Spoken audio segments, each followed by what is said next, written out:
Henry, it is a real delight to finally have you on. We have had all kinds of uh, barriers, disasters, natural uh, and otherwise, that have almost prevented this day, but at long last, we are talking. So I'm very delighted to have you on the show. Very happy to be here. Most recent disaster is that my microphone was not working, despite the fact that I am a musician. There's we're not sure what irony is, but that sounds like it probably is irony. I mean, just like we're Um, not sure what metaphors are. I'm still not completely sure. I was thinking when I was writing up my questions today for you that I was like probably going to stretch the idea of metaphor pretty extensively just because I wanted to ask you a specific question. But you know what? Well, There's actually, I would keep a very broad definition. So, same. yeah. So with all of that beginning, why don't you tell everyone how you spend your days lately and what you're up to? I have an 8-month-old baby, so my wife wakes me up between 5 and 6, and I spend very long mornings with the baby, and then we go for a walk, and I listen to podcasts while I walk along, and then I work on music when I can. But actually, what's been great is that because I can't really be in headphones while I'm taking care of her, I'll just play guitar more than I have in years Hmm. and years. So I wouldn't say that I've necessarily become better than I ever was, but I am better than I was before the baby was born because I had kind of fallen into a rut of not Hmm. practicing and also just uh, relying on the computer and production and stuff. So I finished a record right before she was born in September, and that's very production heavy. But I think that my next thing will be kind of like more acoustic, more performance because of her effect on me, basically. So I'll play Hmm. guitar and then we'll make dinner, and it's very cyclical and nice altogether. I'm a bit tired the whole time, but Yeah, I know. We were just talking before we got on the call about the kind of dream state that is being around babies and the lack of sleep. Um, does the baby like it when you play guitar? she did. She actually noticeably likes the song that's about her, especially, which is interesting. Which song But is about her also, especially? it's a new one. But I always had this rule that even if I had children, I would not write songs about them because in the past I found it very annoying when my favorite artists would become, they would go from being sad sack like touring musicians to being, singing about daisies or whatever. So I made sure that this was has a little bit of an angular quality to it. Mm. Yeah. Yes, that the sad existential songwriter to happy married songwriter is a real pipeline. No, I know. I'm always happy, but also a little bit sad. So my dad is not a professional musician, but he also is a musician, has played music all my life. And he's a guitarist and he wrote songs for all of us when we were babies, not about us, before us, and would play them for us to try to like get us to go to sleep. And I still remember them very vividly. And that was very kind of fond memory. And so that's very cool that you do that with your baby. But it makes sense because it is your profession too. So I think I will say that she has slightly lost interest, which is it's okay. She'll have to regain interest later. She's more interested in her doll. She already has a doll and wow. recognizably like looks at the doll, smiles, is like, "Hello, doll." Very attached to the doll. Yeah. Oh, that's amazing. Well, okay, so this may be a bit tiresome for you, but for listeners who may not have encountered your music, I thought it would be nice to give kind of like a little overarching kind of view of the music that you've put out. I think I first listened to your music. I think I encountered Real Peach on a playlist. I That's want to usually how say, it happens. yeah, I want to say in 2016. So I've been Hmm? listening to your music for about 8 years. That's Um, right when it came out, I think. is that So when it came out? Yeah. right from the beginning. So early days. Mhm. But give us just a flyby of kind of the albums and EPs, and then you've had lots of um, kind of songs and singles and partnerships with other people as well. One of which I think I cited in the book, actually. Okay. My first record was called The Wilds. I mean, before I made any music as a solo musician. I was in a band and I did this and that. I was like in different projects that never quite came to fruition. But then when I was, I guess, 27, 28, I started my career under my own name. And my first record was called The Wilds. A lot of it was inspired by, I mean, at least consciously, it was inspired by my relationship and also sort of a psychological layer. Like I was reading a lot of the psychologist James Hillman, who Mm, is just, I mean, like a master of metaphor. mm, So I had some pretty strong intentions in terms of the metaphors I was using in that on that mm, record. Stuff about like Roman soldiers going into the hinterlands as a sort of like mm, um, metaphor for the ego, I guess. mm-hmm, And that's what the wilds was about. It's like the wilds itself is a metaphor. But then I went into like a, I guess, a more ambitious project, which was something of a concept album, even though I really wish now that I hadn't presented it as being like a very coherent like project, mm, which, and this was called Gloria Duplex, and um it's about boyhood and manhood, and but it's sort of, I mean, what there is that quote, I don't know who said it, but it's like the writing about music or speaking about music is like mm. dancing about architecture. But of course, like dancing about architecture could be a good idea. So maybe speaking about music is a good idea too. But in that case, I felt that I somehow undermined the uh, meaning of it, of the record to myself, even by saying all the time what it was about. Mm, And it was really supposed to be like a journey through boyhood and like just an exploration of feelings and ideas, not like a, not like a TED talk or something. mm. I remember when that came out because uh that was an era when, I mean, it's an ongoing era, but when Jordan Peterson was getting really big and everybody, it was, and a lot of what he Hmm. does is kind of TED talky. Yeah. And I remember really appreciating that album precisely because it was about those things, but that it didn't, at least to me, it didn't give in to the kind of, and here is the kernel that you can take away. Because I think there is something to the fact that if what we get from listening and making music is something that we can just say, then we could just say the thing. Right. Yeah, It's kind of just a circuitous way of getting to the point if the point is a thing that we're meant to get to. for sure. So yeah, so I really enjoyed that album, and I will say that is the one time I saw you in concert was when you were, I think, touring for that album in Right. London. Yeah, in London. Yeah. Yeah, I mean, without making it too much, I mean, maybe it is my thesis if I have one. It's sort of like music, the particular alchemy of lyrics and music being put together, which obviously has a huge effect on people. I mean, I guess you could use the word irrational or like super rational. It's something that the music lends it all this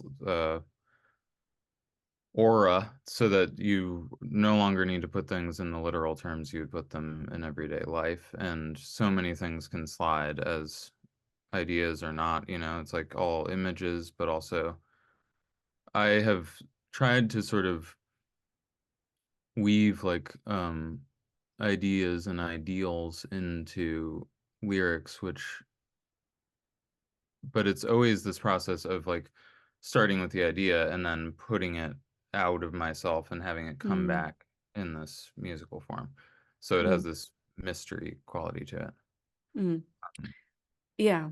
I mean, I suppose the next two things, I had this EP called Tourism, and that was like a collaborative EP where I did songs with other artists, and that was really gratifying. I wouldn't say that it had that same quality of introspection exactly, even though it was about a hard time in my life, and I think it encapsulates it pretty well. And then I have my pandemic record, which was very hard to make, made mostly remotely, and I have a sort of complicated relationship with that one, although I've grown to see it as a important part of my body of work. It's called The Years, and I love the songs, and I do stand by it, but it didn't have that same. I didn't set out to make it in the same way as the other things, and now I've actually come to appreciate that as a strength of it because it's surprised me. Like, I don't know that I want to um go about a record in the way that I used to anymore. And now I'm really trying to just let things organically unfold. Songs can kind of just tell you where they're meant to be, so I may have like 15 songs and some of them are like, no, I don't want to be on this one, and then other ones suddenly Mm, surprise you by landing on a record. So mhm. that's kind of how that one was, and I liked that process. Yeah. So, okay, this relates to kind of the first meaty question I wanted to ask you, which was about the metaphors in your work and whether you find them or they find you. So, I was thinking about, I'm actually pleased to have heard you describe your own work because it makes me feel like I did, in fact, pick up on things. So, Hmm. I was going to say, obviously the first song I listened to was You're a Real Peach, which Hmm. was fun. And it has that quality, which I think a lot of your work has, where you have the feeling that you are listening to a song about a thing and about a person and about something that's happening. And it is about that, but it's also kind of has a life beyond that and has something else going on, something else you're thinking about, something that is kind of a microcosm of a more macrocosmic kind of theme. Hmm. But a real peach in the opening of my book, I talk about kind of different love poems or songs and kind of whether they're similes or metaphors. And of course, someone being a peach is a straightforward metaphor. They're not like a peach, they are a peach. But That's then exactly, I would say real peach, even though obviously it's already an idiomatic thing that people say. mm, I was saying, no, you're actually a peach. yeah. I mean, it Yeah. was a joke, and I still don't really know why I was so insistent, but that's how Yeah. that came about. Yeah. Yeah, exactly. But that's part of the fun of metaphor is a lot of metaphors are kind of on some level a joke. Yeah. Um, but then also, I was also thinking of kind of the military metaphors, both in the wilds and then a little bit also in, um, I think they're also there in Gloria Duplex, and a kind of about manhood and boyhood and are you gonna suit up to go to Wall Street or to war? Um, Hmm. and so you have these kind of metaphors that are both in songs themselves, but also between albums or inside of albums. So I was curious, you talked about having kind of intention. Did you search for those metaphors? Did you think I want to be able to describe this aspect of boyhood, or I want to be able to, put my finger on this person, or the things that kind of came to you and you recognized them as being what you needed to write about or to sing about? Well, it's probably, there's that Augustine quote. He said, I don't know what it is exactly, but he says something like, if you, I know what time is if no one asks me, basically. Mhm, Something like that. mhm. Yeah. And it really does, it feels like that. Like first of all, I don't even know precisely, if we're interested in the distinction between metaphor and simile, I'm just thinking of the song you were just talking about, Boys on Gloria Duplex. I assume you meant that Mhm, one. mhm, I say something like, oh no, it's, we used to feel our rage just like the sea. Now we get it on an installment plan. mm, And like, so in a sense, I think the first line is a simile because I say like the sea, and then the next one is just saying now we get it on an installment plan.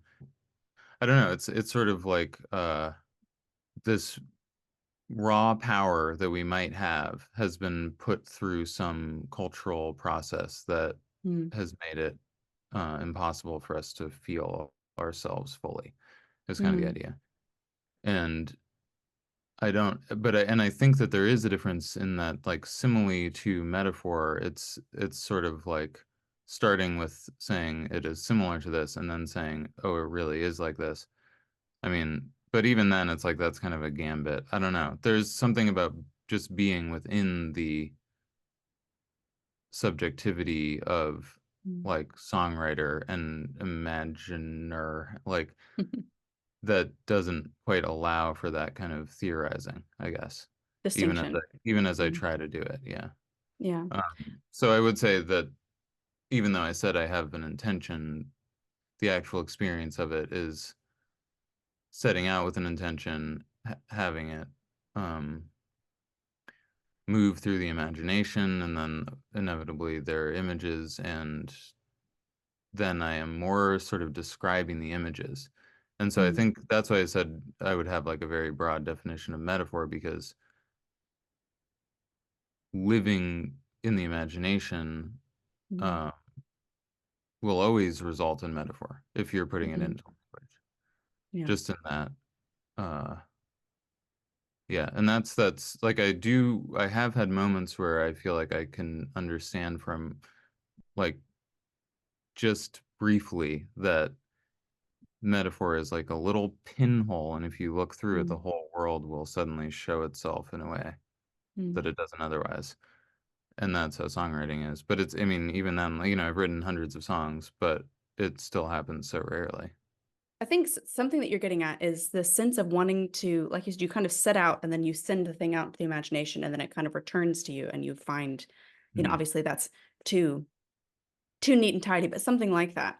And I think that reflects this kind of mysterious desire we have, whether it's in language or in song, to be able to understand or to speak about things. And metaphors kind of give us a shape or like you said, a kind of pinhole to be able to see or speak about these kind of difficult, mysterious things. I also want to say that I think it's really interesting when you talk about we used to feel our rage like the sea. Now we get an installment plan because it's interesting that there's almost kind of with the first one, rage is something you can only say like the sea, both because the sea is, this big kind of thing that goes in and out, and it has that element to it that rage can kind of ebb and flow. Mhm. But also, even just using the simile there makes you kind of know that the rage is not something you can control. You're kind of trying to liken it to something out there in the world. Whereas Mhm. saying, but it is an installment plan kind of reflects this way in which this kind of primal thing has been stuffed into the modern world in such a way that you can kind of calculate it and download it and manage it. Yeah. Well, I Um, suppose if you were saying it's like an installment plan, you might feel less um, Threatened by it. threatened Or by it. Yeah. yeah, Right. yeah. So one of the reasons most recently I've been chasing you because we both had very busy lives and you've had a sick baby and I've had I Googled this week is Mercury retrograde just because I wanted to test the theory because it was it was such a stressful week. But one of the reasons I've been chasing you is I think when we first talked, it was right after Gloria Duplex. And you kind of expressed the fact, I think that you were almost feeling like you were cheapening the album by talking about it because there was a sense that what you had wanted to not even say, what you'd wanted to do or express, you had done on the album. And Mhm. that to talk about it would be kind of to cheapen it or to almost kind of misrepresent what you were doing. And I thought that brought an interesting thing to my mind, which is the question of if you think it's important for some things to remain unexpressed or to be expressed only indirectly or metaphorically. And I'm just going to babble about this a bit for myself first, Mhm. which is to say, I have that feeling about quite personal things. So there's a feeling to me sometimes if I were to, for instance, like talk about certain experiences or talk about the way that I care about someone, that it feels like wrong to me because it's almost to kind of try to wrap up that thing in a neat little bow. And and the thing is more mysterious and more potent than I can do with language. So it almost feels like an idolatry. But then we also have that kind of impulse to speak about and write about and feel the things that are most important to us. So that's a rambling question, but the heart of it is, do you think it's important that some things remain unexpressed or can only be expressed indirectly or metaphorically through something like song? I think maybe it's because I'm a little bit of a contrarian, but I think that I used to get my hackles up a little bit when people would say that so much of life is not expressible in language. And this is also, I mean, I was an English major and my mom was an English professor. So I was, taught to think that really language is uh not such a limited thing. That Mm, and so I'm tempted to say that maybe I've come around to something more like the way we tend to express ourselves often does not get at the essence, and that would mm, be not the fault of language, but it would be maybe something cultural or, mm, something that we need to break out of. Like, we need to kind of, yeah, break our language out of its reductive, mhm, limiting modes. And so music is a great tool in that way. I don't know if tool is the right word. But, at the same time, I tend to feel in my own life that I am not necessarily exploring, I'm not consciously exploring ideas that would break me out of my reductive modes when I listen to music or make music. It's like a gift, it's like a mystery, mm, and it can lead you in certain ways. But I've also always been interested in trying to express it. And mm, just to myself, I mean, this is actually the most I've ever said publicly probably about this. mm, But I really do, I feel like everyone has a sort of implicit personal ethic, and it would be really exciting if everyone felt emboldened to express it. Like, mm. I kind of feel like everyone should read a book, and maybe everyone should make music and everything, but it's also probably a grass is always greener thing. Like, I've always had a little bit of like a desire to write, and whenever I try to write prose, I can't find my voice very well. Hmm. So I don't know. I don't know that that's a yes or no answer to your question, but um, another kind of in between thing. That'll do. No, but I think that's a really good point, and that's something I've been trying to get at with thinking about metaphor is that we do have a desire to put our thoughts into words. Language actually is pretty amazing, and part of our limitation is that we, for instance, like with metaphors, we forget that we're using metaphors, and we begin to think that we can kind of calculate and control language, and then we kind of uh, reduce our experiences, reduce things down to something that we can kind of express or buy or sell. And so there's some sense in which engaging in things like poetry and metaphor, it's not just a tool, right? Because it's not just like we're like, I must go and, read poetry so that I can express this. But it refreshes our capacity to see and to speak about the mystery of things. So when we first were emailing back and forth and I was saying it'd be fun to do one of these conversations, I offered you kind of a few different metaphors we could talk about. And you chose safety is not a fortress. So I was curious what it was about that one that appealed to you. I guess, well, there are a few things in my own life. Like, we live in this neighborhood that somewhat dubiously has as its symbol is a tower, because in the park that's right by my house, Ethan Allen Park, there's a tower built on the top of the hill, Mm. which was just built as uh, I don't know, almost just like a novelty. Hmm. And to me, it's like, I'm not sure that I want necessarily the tower would not be the symbol I would choose necessarily, but here it is in my life. And so I was thinking about it partially inspired by, there's this podcast I listen to fairly often called Weird Studies, Hmm.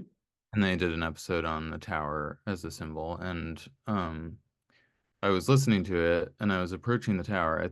Basically, they were talking about one thing that's interesting is that apparently the most popular video games are all like defending a tower. And Hmm. there's this sort of like obvious, I mean, I guess it's a metaphor, but it's like a sort of sad fact. Like, if Hmm. you think like, why is the culture so interested in defending this fortress? I mean, I guess you could start with just like ego defense or something like that. Hmm. But I had this on this walk. I returned and I had been thinking about the tower as a symbol, and then I saw my wife in the garden, and she was gardening, but with all these stones that look basically like they could have been from a tower. And Mm, it was like, okay, there's this pretty fruitful juxtaposition mm, between the tower as a sort of symbol of defense and cutting yourself off from the world, and then this gardening, which is also a kind of building, but it's like a co-creative mm, with the world. mm, And I think, you could continue with the analogy or the metaphor or whatever it is, just with what I was saying earlier, is like being willing in your own thinking to co-create with the imagination, mm, to take your initial thought, pass it through this mysterious realm. In gardening, the earth is a mysterious realm. You put a seed in the ground, it grows, which is miraculous. But the same could be said for ideas, I think. And so if I plant a seed of an idea and it comes back as a song, that's like a co-creation.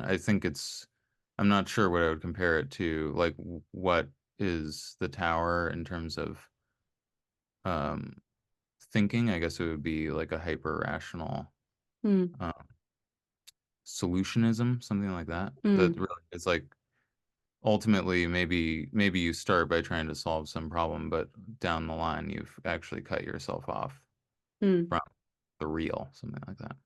Yeah. That is a beautiful mental image between the tower and the garden.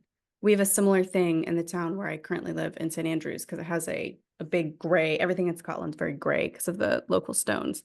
I remember. And as I don't remember, I don't know if you've been, but we have this big gray cathedral and it was very large and austere, and through various reasons it was torn down, but then all of the kind of houses were built with it. And so you have this kind of interesting, the whole town is built with these kind of blessed stones, and it's this interesting juxtaposition between something that was this kind of source of violence and then becomes what actually kind of builds the literal community that we Yeah, live in. that's great.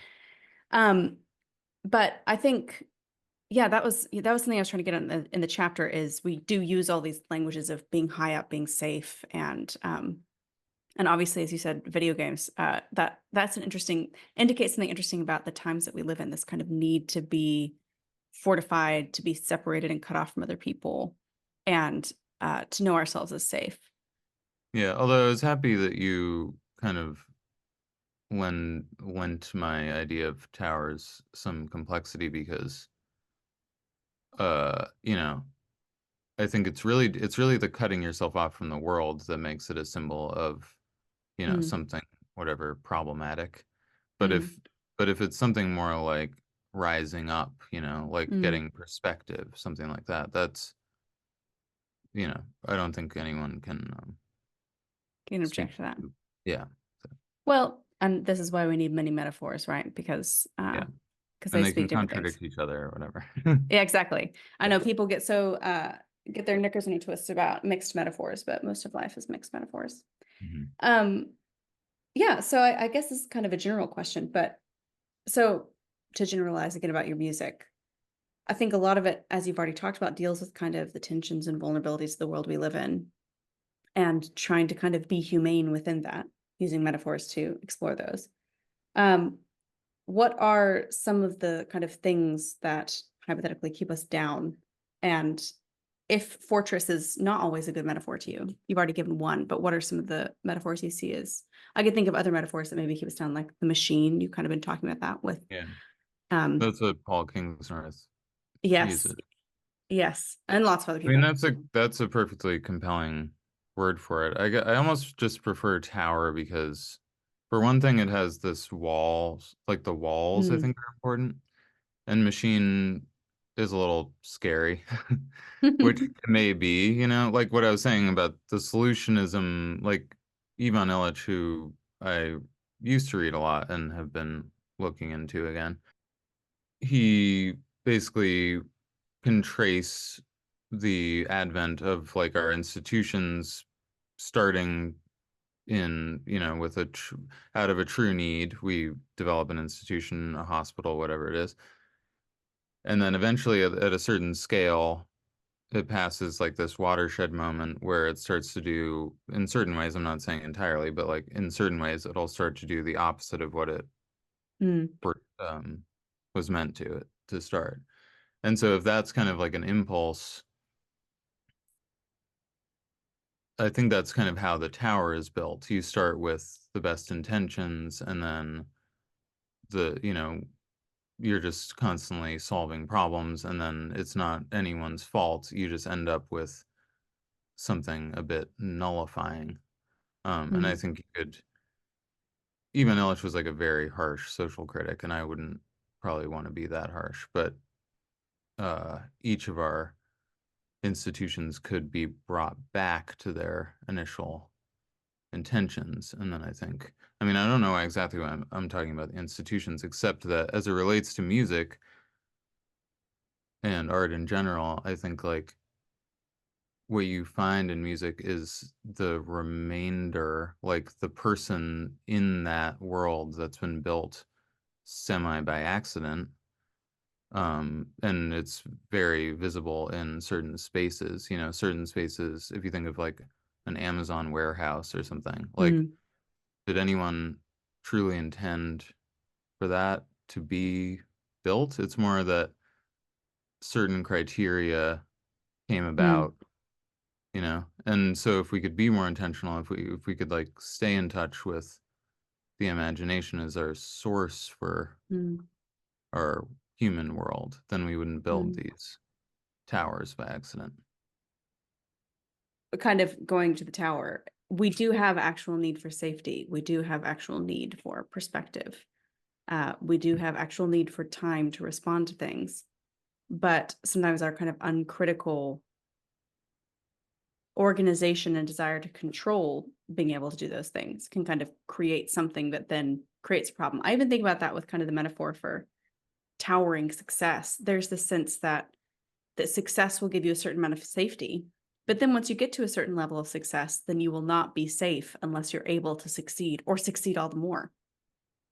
And so it's interesting how we kind of have to have this remaking impulse, like you're saying, that you have to kind of let things be released and then reborn again once we kind of give it back to the imagination, give it back to being remade, not letting things kind of become, you can call it many things, call it an idol, call it whatever, but I mean, I imagine that what's happened is just a series of um, events. I mean, it's hard to like, did it happen to humanity altogether? It happened to certain people and they led the way, but it was like just losing trust in that co-creative mm, capacity. mm, And so if you get burned in some way, I imagine you might want to build a tower. And then what are you going to do? Just like suddenly take it down? You would need like mm, a an epiphany. mm, And that if yeah. that's not coming, then you're just going to like build a bigger tower kind of. Yeah, well, and I guess it's not incidental that one of the kind of great symbols of mankind's both over ambition and tendency to be over ambitious and then destroy itself is the Tower of Babel, you know. Yeah, So it makes right. sense. I want to ask you about two other things. One is, but I'll tie them up into one, which is the idea of success. So a lot of time we talk about success as being at the top of your game, at the heights of your career. And we already talked about how that can actually be this kind of strange form of danger because there's a sense of you have to be successful enough, but then once you're successful enough to kind of ride that. So I'm curious, just from your experience as being an artist, how do you think about success? What does it mean to be successful? Are there kind of worse or better ways to think about success as an artist? Or success even a good category for that? Yeah, I mean, I'm tempted to say I've thought a lot about it, but it's more like I've had a lot of feelings about it because I mean, there's a lot of like, for one thing, if you're a musician or any sort of artist trying to make money, like a certain degree of success is definitely necessary. But I've always said, or for a long time, I've said now that I have my fear of failure is equal to my fear of success, or the other way around. Mhm. It's just I can feel certain pridefulness in myself that I don't know. I mean, it's really pride is so close to just um feeling that you have something to offer, you know? And Mm, so those distinctions are hard to parse, and I wouldn't say that I have. And but I do think that my life is sort of unfolded in such a way, maybe because of that instinct, that like I'm about as successful as I need to be to keep doing it, but not so successful that I have that like pride comes before a fall and then the fall and all that. Or rather, I think I had a little fall, but not very visibly because I'm not very famous.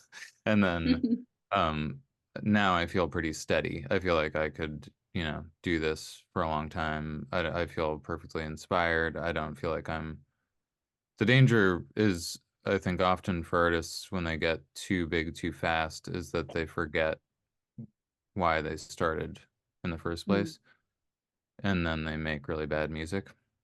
mm, Um, and I think that I've escaped that, but not because I wasn't in danger of it, not because I'm mm. like somehow impervious to it, but just that things have unfolded in a way that, yeah. So, does that answer your question?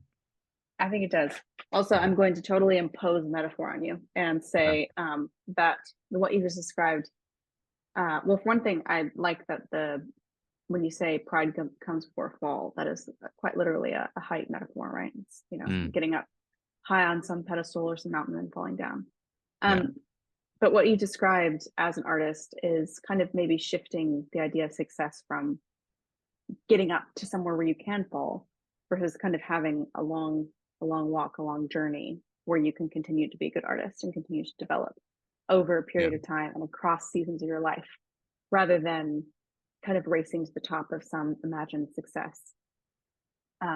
That's also kind of a source of danger. Yeah. Yeah, well, there's another. I just thought of another metaphor. It's Eric Vogelin, I think, is Mm, the invention of the ship is wait, the invention of the ship is the invention of the shipwreck. mm, Something like that. It's kind of, I mean, it's like the tower. It's like if you present a surface to the world, if you say like this is what I am, and I'm not saying you shouldn't do that, but it also creates this possibility of um yeah, falling apart in one way or another. mm. Yeah, and that's as you said, it's not always a bad thing in the sense that part of what metaphors do for us is remind us that things are always more than what we say. There's always kind of a not Mhm. element to it. Yeah. And we are always more than what we present ourselves to be. So sometimes having a fall isn't all bad. It can kind of be Yeah, the it place can from which we return can. you. And I think that also relates to the kind of the final thing that I've barely touched on in the book, but which is kind of the idea of kind of having moments of rebirth. So one of the things I talked about in the book is the idea of anastasis, which is the way I talk about it is kind of the medieval obsession in I mean, there's also a theological background to it, but to kind of what in the story of Jesus dying and rising again, what he got up to between the 3 days. Hmm. And so there's all these images of him going down into hell and then returning. Um, and I think that's also kind of wound into a lot of our myths about what it looks like to be triumphant, that there is often something like a death before there is a triumph. Hmm. And so I was curious, has your experience of life had kind of moments of that, of the descent to Hades before the Yeah, triumph? there's another word, maybe it's just Greek, uh, catabasis, that like the Hmm. journey to the underworld. Yeah, I don't, what I think basically is that it's almost like it doesn't matter whether or not you think it's a good idea, it's just going to happen to you. I Yeah. think so, but like I also know that there is a disagreement between Carl Jung and this French. He was like a scholar of Islam, Mm, Henry Corbin or mm, Corbin, and basically, uh, Corbin thought that Jung was being very, I guess, playing with fire or whatever it is, playing with darkness to suggest mm, that you have to go down to come up. That's like a quote mm, from Jung, I think. go down to come up. Um, and I think that Corbin would have said like there's this other road which is like a more like mystical like rising up Mm, without the necessity of going down.